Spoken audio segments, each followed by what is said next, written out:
திமுக வரலாற்றில் வேலூருக்கு என்று ஒரு தனி இடம் இருக்கிறது. இதே வேலூர் சிறையில் தான் அறிஞர் அண்ணா அவர்கள் பல மாதங்கள் இருந்தார்கள். தலைவர் தளபதி ஸ்டாலின் அவர்களுக்கு தளபதி என்கின்ற பட்டம் எங்கே வழங்கப்பட்டது என்று கேட்டால் வேலூர் கோட்டை மைதானம். இன்னைக்கு கழக பொதுச் செயலாளர் மண்ணின் மைந்தர் மாண்புமிகு அண்ணன் துரைமுருகன் வேலூரில் தான் இருக்கிறார். எனவே இவ்வளவு சிறப்புமிக்க வேலூரில் இருக்கும் பொழுது இங்கே ஒரு கட்சிக்கென்று தனிப்பட்ட ஒரு அலுவலகம் இல்லையே என்று ஒரு ஆதங்கம் இருந்தது. வேலூர் மாவட்ட செயலாளராக இளம் புயல் அணைக்கட்ட சட்டமன்ற உறுப்பினர் எங்கள் குடும்ப அண்ணன் தலைவர் தளபதியின் ராஜ விசுவாஸ். கழகம் என்றால் ஏபிஎன், ஏபிஎன் என்றால் கழகம்.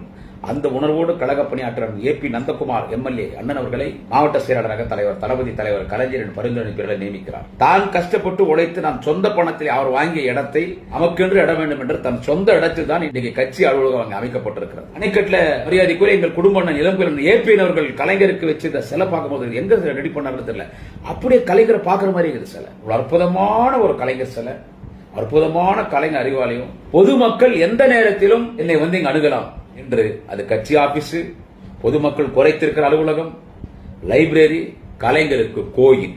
யாரும் செய்யாததை இளம் புயல் அண்ணன் ஏபிஎன் செய்து காட்டி சாதித்திருக்கிறார்.